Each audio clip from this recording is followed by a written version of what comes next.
Bismillah, Assalamualaikum warahmatullahi wabarakatuh. Nama saya Hatni dari Angkatan 5 dan sekarang ingin membuat sebuah video untuk menyelesaikan tugas UMK Teknologi Pendidikan yang diampu oleh Syarifaini Mahdiyah M.Hum.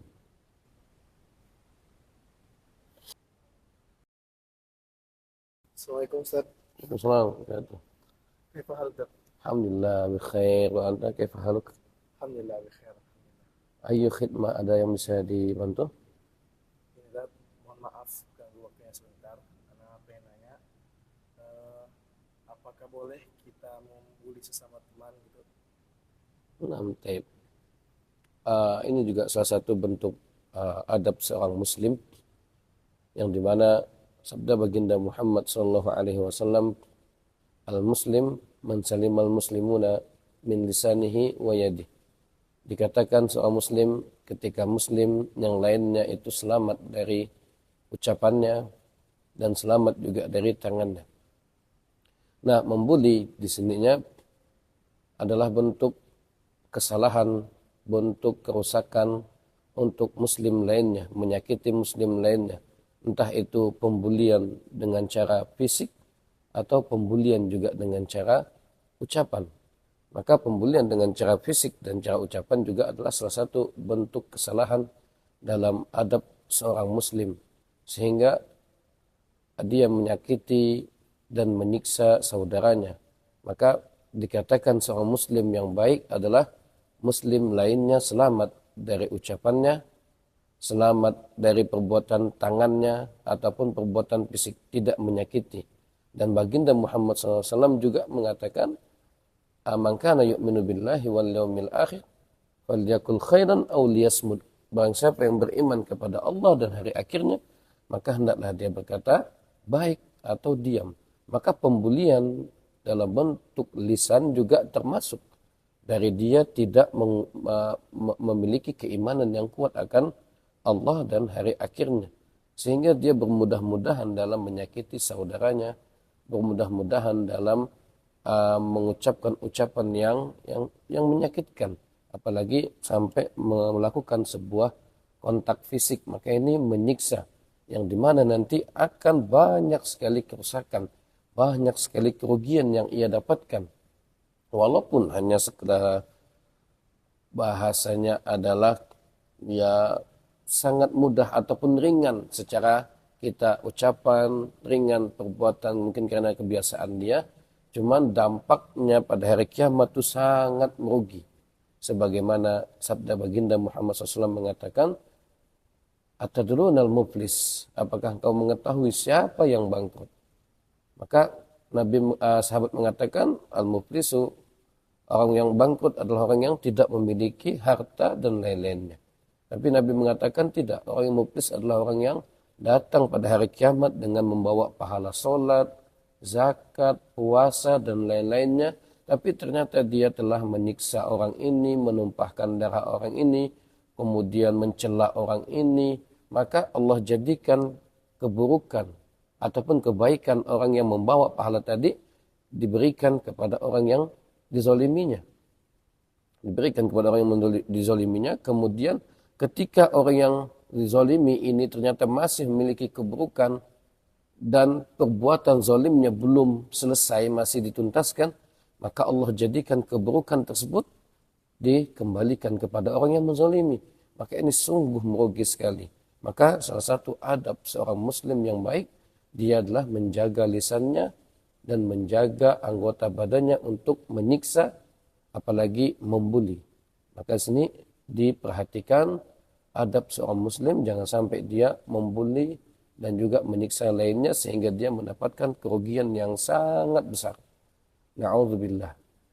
Maka itu ya, bisa dipahami sini ya. Bisa. Ada yang ditanyakan Mungkin lagi? apakah benar panggilan kita kepada abang kelas seperti kalau sopan contohnya seperti woi atau kahoy gitu, hai gitu kalau sopan? Nah, di sininya baginda kita Muhammad sallallahu alaihi wasallam mengajarkan panggilan yang dimana sabda baginda Muhammad SAW mengatakan laisa minna man la yarham saghirana wa lam yuwaqqir kabirana. Bukanlah dari golongan kita orang yang tidak menghormati mencintai anak kecil dan juga tidak menghormati orang dewasa. Maka dalam bab ini juga, dalam hadis ini juga Nabi kita mengajarkan tentang adab juga seorang muslim kepada orang yang dewasa itu juga secara panggilan harus diperhatikan. Jangan sampai seorang santri memanggil ustadznya dengan mengucapkan wah antum, ente, maka ini adab yang kurang baik. Begitu juga dengan kakak kelas. Maka bahasanya juga jangan sampai kita mengucapkan bahasa yang jelek. Kayak seperti woi, kemudian apalagi yang lainnya, maka ini adalah ucapan-ucapan yang tidak pantas sehingga Nabi mengatakan situnya laisa minna, menandakan bahwasanya ini adalah bukan dari perkara kami, bukan dari ajaran kami, menandakan bahwasanya ini adalah ajaran orang luar. Ajaran orang luar, ajaran syariat bukan syariat Islam. Yang dimana syariat Islam adalah salah satu bentuknya ia mencintai anak kecil dan menghargai orang dewasa dengan sebab juga adalah panggilan. Maka panggilan juga harus diperhatikan. Ketika ada bapak-bapak ngomong kita panggil ya mungkin bapak atau om ataupun yang lainnya ketika usianya sekitar 60-an jangan kita panggil dia adalah seorang misalnya abang atau yang lainnya ya mungkin kita panggil dia kakek sebagai bentuk penghormatan karena usianya sudah tua. Kemudian bapak-bapak bisa kita panggil om atau yang lainnya karena emang usianya. Nah begitu juga dengan yang lainnya. Maka kalau memang udah dewasa dari kita ya mungkin kita panggil dia abang atau panggil dia kakak ataupun yang lainnya. Maka ini juga diperhatikan dan salah satu adab seorang muslim untuk berhias dengannya adalah pertama dia mencintai anak kecil, yang keduanya dia adalah juga berusaha untuk mengucapkan ataupun memanggil orang sesuai dengan keadaan orangnya. Kalau dia guru maka dipanggil Pak Guru, kalau dia ada ustaz maka dia panggil ustaz. Kalau dia adalah orang dewasa kita panggil abang, kakak ataupun yang lainnya.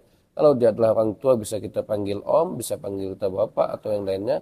Kalau kita lihat usianya udah tua maka bisa kita panggil kakek. Ini adalah salah satu bentuk kita memberikan kedudukan juga kepadanya sebagaimana Nabi mengatakan anzilin nasi manazilahum, maka dudukkanlah manusia sesuai dengan kedudukannya. Maka ketika dia adalah seorang guru maka kita panggil dia Pak Guru ataupun kita panggil dia adalah seorang ustadz. Jangan kita panggil dia seperti kawan yang lainnya sehingga kita mengucapkan kalimat kita panggil dia antum, kita panggil dia ente, kita panggil dengan ucapan-ucapan seperti sahabat lainnya. Maka ini adab yang kurang baik.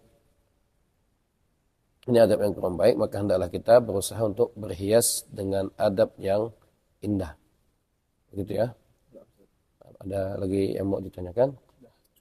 Nah, jazakallahu khair, barakallahu. Saya ingin minta motivasi buat agar semangat belajar. Nah, masya Allah. Manusia yang dimana sabda baginda Muhammad SAW menyatakan bahwasanya manusia itu memiliki dua fase. Pertama adalah fase dia semangat, yang keduanya fase futurnya. Maka setiap manusia itu pasti akan merasakan fase futurnya. Maka Nabi mengatakan jikalau fase futur ini datang, maka hendaklah dia berusaha untuk meningkatkan takwanya kepada Allah Subhanahu wa taala. Yang Nabi mengatakan barang siapa yang menyelesaikan masa futurnya dalam ketaatan kepada Allah, maka Allah berikan hidayah.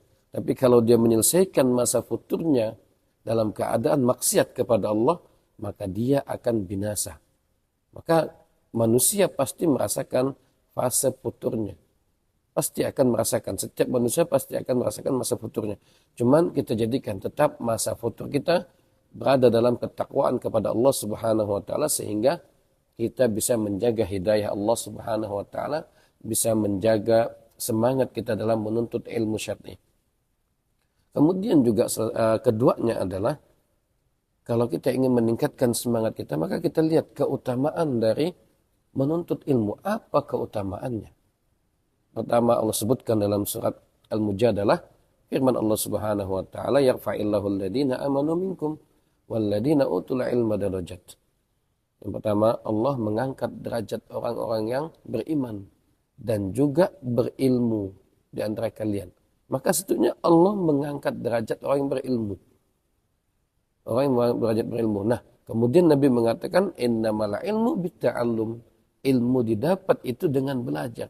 Bagaimana mungkin seseorang itu bisa memiliki ilmu tapi tidak mau belajar? Dan Imam Syafi'i juga mengatakan salah satu adalah kalian, wahai saudaraku, kalian tidak bakalan mendapatkan ilmu kecuali dengan 6 perkara. Salah satunya adalah semangat dalam menuntut ilmu. Semangat dalam menuntut ilmu. Kemudian juga kita mendapatkan faedah juga dari menuntut ilmu bahwasanya Rasulullah sallallahu alaihi wasallam bersabda man ijtama'a qaumun fi baitin min buyutillah. Tidaklah suatu kaum itu berkumpul dari masjid-masjid Allah Subhanahu wa taala yang di dalamnya yatluna kitab Allah, dia menelaah kitab-kitab Allah Subhanahu wa taala kemudian saling mengajarkan, kecuali Allah turunkan kepada mereka ketenangan. Kemudian yang keduanya adalah wahaffathumul malaikah, kemudian dinaungi oleh malaikat. Kemudian warasyiat fihimur rahmah, Allah turunkan juga rahmatnya. Yang keempatnya terakhirnya adalah wadzakarahumullahu fi man indah, maka Allah akan menyebutkan orang tersebut yang hadir dalam majelis ilmu, menuntut ilmu di hadapan malaikat. Allah sebutkan namanya dan juga Allah sebutkan nama orang tuanya, nasabnya. Jadi sehingga orang yang menuntut ilmu secara tidak langsung dia telah berbuat bakti kepada kedua orang tuanya. Nah, bukankah kita ingin berbakti kepada kedua orang tua kita? Bukan? Kayak gitu kan? Nah, maka salah satunya bentuk bakti kita kepada kedua orang tua kita adalah dengan kita semangat dalam menuntut ilmu, semangat dalam bermajelis ilmu, semangat dalam berusaha untuk menggapai ilmu yang lainnya. Sehingga itu juga salah satu bentuk bakti kita kepada kedua orang tua kita.